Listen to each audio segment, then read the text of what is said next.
नमस्कार, मी विजन बोलतो आहे. विजन 360 मराठीमध्ये आपल्या सर्वांचं स्वागत आहे. आज आपण सेल्फ एनमरेशन म्हणजे स्वगणना कशी करायचं हे पाहणार आहोत. तर मी जे करेल त्या पद्धतीने तुम्ही तुमच्या मोबाईलमध्ये करा आणि लगेच तुम्हाला लक्षात येऊन जाईल. इथे टाईप केलेलं आहे बघा, सेल्फ एनमरेशन सेन्सस 2026 असं टाईप करा आणि त्याच्यावरती सर्च करा गुगलवर गेल्यानंतर. आणि पहिला जो वेबसाईट दिसतो se.census.gov.in या वेबसाईटवरती क्लिक करा. क्लिक केल्यानंतर तुमचा इंटरफेस जो आहे अशा पद्धतीने दिसतो आणि याच्यामध्ये विचारण्यात आलेलं आहे की तुम्हाला सिलेक्ट करायचं आहे स्टेट म्हणजे राज्य. आणि या राज्यामध्ये तुम्हाला आपला स्वतःचं राज्य निवडा, महाराष्ट्र. आणि महाराष्ट्र निवडल्यानंतर तुम्हाला या ठिकाणी कॅप्चा कोड विचारला जाते. तुम्ही घरबसल्या स्वगणना करून घेऊ शकता. हे कॅप्चा कोड तुम्हाला जसं आहे तसं टाईप करावं लागेल. कॅपिटल असेल तर कॅपिटल, स्मॉल असेल तर स्मॉल. आपण या ठिकाणी टाकूया डी स्मॉल आहे, यू कॅपिटल आहे आणि एच कॅपिटल आहे. त्याच्यानंतर पी स्मॉल आहे आणि एफ स्मॉल आहे आणि टी स्मॉल आहे. मग यानंतर व्हेरीफाय अँड प्रोसीड याच्यावरती क्लिक करायचं आहे.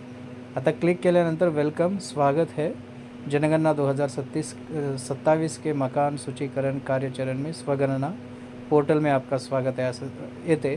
त्यानंतर हे पूर्ण वाचन करून घ्या. केल्यानंतर बघा, पुष्टि और सबमिशन के बाद आपको SMS और ईमेल यदि प्रदान किया गया है के माध्यम से एक स्वयं गणना पहचान संख्या प्रदान की जाएगी. यावरती मी पूर्ण व्हिडिओ बनवलेला आहे, डिस्क्रिप्शनमध्ये आहे. ते पूर्ण व्हिडिओ तुम्ही पाहू शकता नेमकं स्वगणना कशासाठी करायचं. तर यानंतर काय करायचं, लगेच ह्याला ओके करायचं आणि समोर जायचं. आणि समोर गेल्यानंतर या ठिकाणी तुमचा इंटरफेस अशा पद्धतीने दिसतो. आता तुम्हाला सांगितलेलं आहे name of the head of the household. आणि या ठिकाणी तुमच्या घरातल्या please enter the name of the head of the household correctly once registered it can not be changed later. तर तुमच्या आधार कार्डवरती तुमच्या घरातल्या मोठ्या व्यक्तीचा जो काही आधार कार्ड नंबर आहे ते टाकल्यानंतर आधार कार्डवर जे नाव आहे ते नाव टाका, जेणेकरून चूक होणार नाही. आणि एकदा जर चूक झालं तर ते बदलता येणार नाही. त्यासाठी जे नाव आहे ते नाव व्यवस्थित तुम्ही या ठिकाणी टाईप करा. ठीक आहे, स्पेलिंग वगैरे पाहून घ्या. मी या ठिकाणी टाईप करणार आहे. आमच्या घरचं जे काही हेड आहे तर त्यांचं मी या ठिकाणी आधार क्रमांकानुसार किंवा आधार कार्डनुसार नाव टाईप करणार आहे. तर तुम्ही पण त्याच पद्धतीने मोबाईल क्रमांक टाका. मोबाईल क्रमांक टाकल्यानंतर लगेच तुम्हाला ईमेल ID पण टाकावं लागेल. हे काही कंपल्सरी नाही, असेल तर टाका, नाही तर नाही, ऑप्शनल आहे.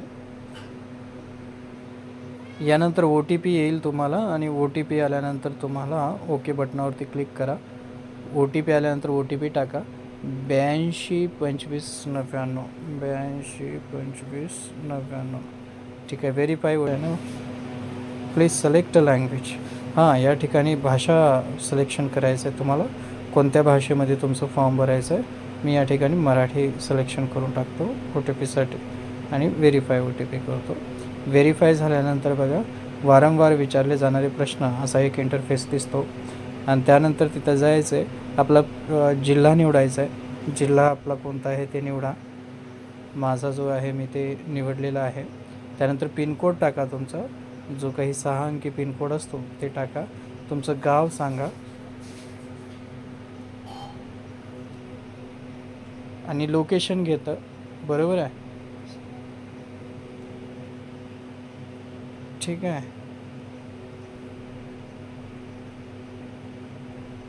त्यानंतर खाली स्क्रोल डाऊन करा, जतन करा आणि पुढे जा. इथे या ठिकाणी विचारते राज्य केंद्र शासन स्थानाची पुष्टी करा. तुमचे निवासस्थान, कृपया तुमच्या घराचे स्थान निश्चित करा. चुकीचे स्थान असल्यास तुम्ही स्वगणना प्रगणनाकडे जाणार नाही. ठीक आहे, त्यानंतर जनगणना घर तपशील. आता यानंतर 2 जो पार्ट आहे, गणना घराचा तपशील करायचा आहे. आता म्हणजे या ठिकाणी इमारत किंवा इमारतीचा भाग किंवा बहुमजली इमारत किंवा सदनिका वापर किंवा ओळख एक स्वतंत्र घटक म्हणून केला जातो, कारण त्याला रस्ता किंवा सामायिक आवार किंवा जिना इत्यादी वरून वेगळे प्रवेशद्वार असते. आता गणना घराची जमीन यासाठी मुख्यतः वापरलेले साहित्य. तुमचं घर कशानं बांधलेलं आहे याच्यावरती क्लिक करायचं आहे. लाकूड बांबू असेल, पक्क्या विटा असेल, दगड असेल, सिमेंट असेल, मोझाईक टाईल्स असतील, इतर असतील, बरोबर आहे. तर तुम्ही त्याच्यावरती क्लिक करा. गणना घराची भिंत यासाठी मुख्यतः वापरलेले साहित्य, गवत वापरलेलं आहे का, वाळलेलं गवत आहे, बांबू आहे, प्लास्टिक पॉलिथिन आहे, माती आहे, कच्च्या विटा आहेत, लाकूड आहे किंवा दगड, सिमेंट व मातीचे जे असेल किंवा GI धातू, ॲस्पेटॉस शीट्स, पक्क्या विटा, कॉन्क्रीट, इतर. तर या ठिकाणी तुमचा जो काही घर आहे ज्या पद्धतीने बांधलेला आहे त्यावरती क्लिक करा. गणना छपराचे छप्पर यासाठी मुख्यतः वापरलेले साहित्य कोणते आहे, त्याच्यामध्ये गवतानं बांधलेलं घर आहे का, किंवा वाळलेलं गवत आहे, किंवा बांबू आहे, लाकूड आहे, माती आहे, तर त्याच्यावरती क्लिक करा. प्लास्टिक किंवा पॉलिथिन असेल तर क्लिक करा. हाताने बनवलेली कौले असतील तर त्याच्यावरती क्लिक करा. यंत्राने बनवलेली कौले असतील तर त्यावर क्लिक करा. पक्क्या विटा, दगड असेल किंवा स्लेट असेल, कॉन्क्रीट असेल, इतर काही असतील तर तुम्ही त्याच्यावरती क्लिक करू शकता. ठीक आहे, फक्त टिक करायचं आहे, ऑप्शनवर क्लिक करायचं आहे. गणना घराची स्थिती चांगली आहे का, राहण्यास योग्य आहे का, मोडकळी चालली आहे, तर तुम्हाला जसं वाटते त्याच्यावरती क्लिक करा. मग जतन करा आणि पुढे जा. ठीक आहे, तुम्हाला नक्की पुढे जायचे आहे का असं विचारते. व्यवस्थित माहिती द्या, कारण तुमच्याकडे पाहण्यासाठी येणार आहेत, पुष्टी करण्यासाठी, त्यामुळे जी माहिती भरता. आता कुटुंब प्रमुखांशी संबंधित माहिती. या कुटुंबात सामान्यात निवास करणाऱ्या व्यक्तींची एकूण संख्या सांगा. आता यामध्ये निवास करणाऱ्यांची एकूण संख्या तुम्हाला सांगायचं आहे, तर ते तुम्ही संख्या टाका. कुटुंब प्रमुखाचे नाव इथं ऑलरेडी आलेलं आहे, तेच असू द्या. कुटुंब प्रमुखाचे नाव, निवडलेली भाषा,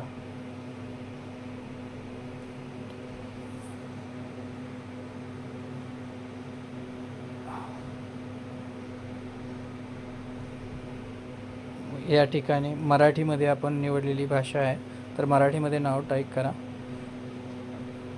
कुटुंब प्रमुखाचंच नाव टाईप करायचं आहे आपल्याला.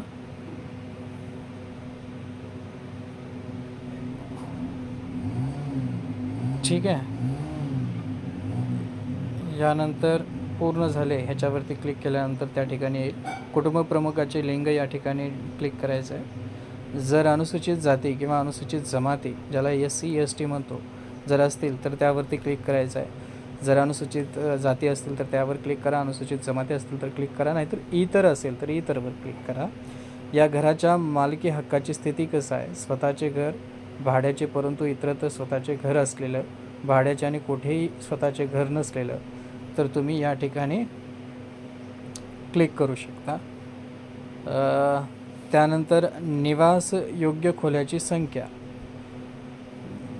निवास योग्य खोल्याची संख्या म्हणजे तुम्ही या ठिकाणी तुमच्या घरात किती खोल्या आहेत, तर या ठिकाणी तुम्ही टाकू शकता, बरोबर आहे. या कुटुंबात राहत असलेल्या विवाहित जोडप्यांची संख्या तुम्ही या ठिकाणी टाकू शकता. त्यानंतर जतन करा आणि पुढे जा. पुष्टी झाली. कुटुंबास उपलब्ध असलेल्या सोयी, पिण्याच्या पाण्याचा मुख्य स्रोत, प्रक्रिया केलेले पाणी नळाद्वारे, प्रक्रिया न केलेले पाणी पळाद्वारे, नदी, कालवा, टँक, पॅक, बाटलीबंद पाणी, इतर स्रोत, बरोबर आहे. विहीर नाही येत असेल तर विहिरी नाही करू शकता, तर या ठिकाणी तुम्ही क्लिक करू शकता. त्याच्यानंतर पिण्याच्या पाण्याच्या उपलब्ध असलेला स्रोत, परिसरात आहे, परिसराजवळ आहे, दूर आहे, तर परिसरात असेल तर परिसरात करा, परिसराजवळ असेल तर जवळ करा. प्रकाशाचा मुख्य स्रोत, वीज, रॉकेल, सौर ऊर्जा, इतर तेल किंवा इतर प्रकाशाची सोय नाही, तर तुमच्याकडं जो आहे त्याच्यावरती ऑप्शनवर क्लिक करा. शौचालयाची उपलब्धता होय किंवा नाही, केवळ कुटुंबाच्या वापरासाठी, इतर कुटुंबासह सामायिक वापर, सार्वजनिक शौचालय किंवा उघड्यावर, तर तुम्ही या ठिकाणी जे आहे ते तुम्ही या ठिकाणी क्लिक करू शकता. ठीक आहे. शौचालयाचा प्रकार, फ्लश, पोअर फ्लश शौचालय जोडणे, पाईपद्वारे, मलिनसारण, सेप्टिक टँक, इतर व्यवस्था, बरोबर आहे. त्यावरती क्लिक करायचा. लादीसह व्हेंटिलेटेड सुधारित खड्डा, लादीशिवाय उघडा खड्डा किंवा एकल खड्डा शौचालय, बरोबर आहे, किंवा सेवा शौचालय. मी थोडं फास्ट घेतो आहे कारण व्हिडिओ फार मोठा होत आहे. तर प्राण्याद्वारे मल वाहून नेणे, उघड्या गटारात मलिनसारण, यापैकी जे असेल तर तुम्ही ते क्लिक करा व्यवस्थित, कारण तुमच्याकडे तपासण्यासाठी येणार आहे. सांडपाणी सोडण्यासाठी जोडलेली व्यवस्था, बंद गटार, उघडे गटार, गटार नसल्यास. बरोबर आहे. परिसरामध्ये स्नानगृहाची उपलब्धता छपराशिवाय बंदिस्त असेल किंवा स्नानगृह असेल किंवा नसेल. त्याच्यानंतर स्वयंपाकघराची उपलब्धता आणि LPG PNG जोडणी. स्वयंपाकघरामध्ये स्वयंपाक करत असल्यास LPG किंवा PNG जोडणी असेल तर त्याच्यामध्ये घरामध्ये स्वयंपाक केला जातो, परंतु स्वयंपाकघरात नाही. बरोबर आहे. घराबाहेर खुल्या जागेत स्वयंपाक करत असल्यास क्लिक करा. त्यानंतर स्वयंपाकघरासाठी वापरण्यात येणारे मुख्य इंधन. जळाऊ लाकूड असेल, पिकाचा उडीद, शेणाच्या गोवऱ्या असतील, कोळसा लिग्नाईट असेल किंवा लोणारी कोळसा असेल, रॉकेल असेल, LPG PNG वीज असेल किंवा गोबर गॅस, जैव गॅस, सौर ऊर्जा इतर. मग तुमच्याकडे जर सिलेंडर असेल तर LPGला क्लिक करा. तर जतन करा आणि पुढे जा. होय म्हणून पुष्टी करा. कुटुंबाने धारण केलेली मालमत्ता. तुमच्याकडे रेडिओ आहे, ट्रान्झिस्टर आहे असेल तर करा. परंपरागत रेडिओ संच, मोबाईल, स्मार्टफोनवर. ठीक आहे. इतर कोणत्याही उपकरणावर किंवा नाही. दूरचित्रवाणी. होय. दूरदर्शन निःशुल्क डिश. इतर DTH डिश, केबल जोडणे. इतर कोणत्याही नाही. TV मध्ये जर फ्री डिश असेल तर त्याच्यावरती क्लिक करा. जर केबल जोडणी असेल तर केबलवर करा. कोणतेही नसेल तर इतर कोणतेही जर असेल तर इतर कोणत्याहीला क्लिक करा. नसेल तर नाही म्हणून क्लिक करा. इंटरनेट उपलब्धता. होय. लॅपटॉप, संगणकावर, मोबाईल, स्मार्टफोनवर. इतर कोणत्याही उपकरणावर नाही. लॅपटॉप किंवा संगणक आहे काय तर त्याच्यावरती क्लिक करा. दूरध्वनी, मोबाईल फोन, स्मार्टफोन आहे काय. होय. फक्त लँडलाईन, फक्त मोबाईल, स्मार्टफोन किंवा इतर मूलभूत मोबाईल किंवा दोन्ही. ठीक. त्यानंतर सायकल, स्कूटर, मोटरसायकल, मोपेड आहे का. तर सायकल असेल तर सायकलला क्लिक करा. स्कूटर असेल तर स्कूटर किंवा मोटरसायकल, मोपेड दोन्ही असेल तर. नसेल तर नाहीला क्लिक करा. कार, जीप, व्हॅन असेल तर त्या ठिकाणी होय म्हणून क्लिक करा. नसेल तर नाही. कुटुंबात सेवन केले जाणारे मुख्य धान्य काय असतील. तांदूळ असेल, गहू असेल किंवा ज्वारी असेल, बाजरी असेल, मका असेल तर त्यावर क्लिक करा. किंवा नसेल किंवा कुठला दुसरा जर तुम्ही धान्य उपयोग करत असाल तर इतर कोणतेही यावरती क्लिक करा. या ठिकाणी मोबाईल क्रमांक ऑलरेडी आलेला असते, फक्त चेक करून घ्या एकदा. आणि हे बदलत पण नाही.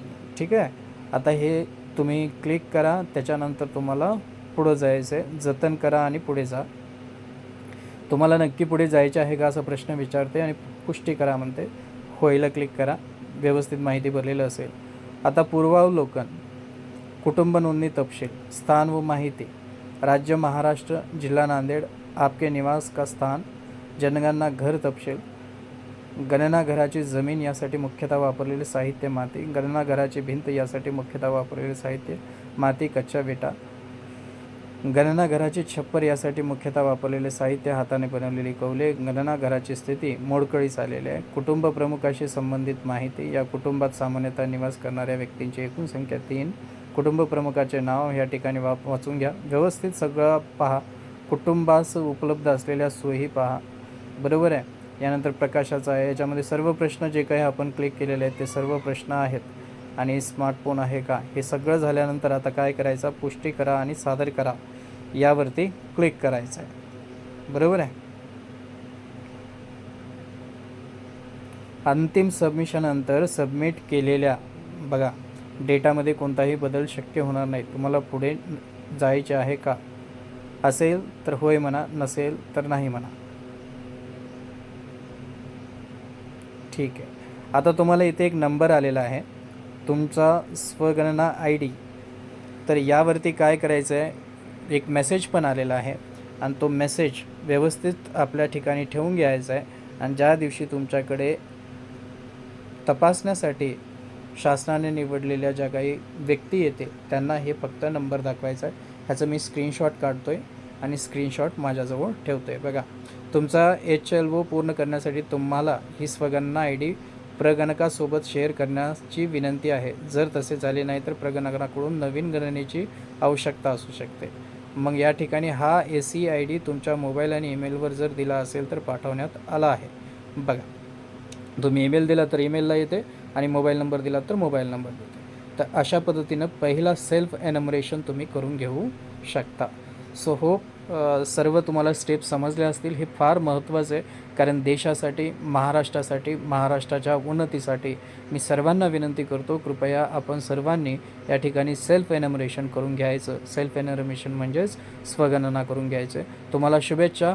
Hope you like this video. Thank you so much.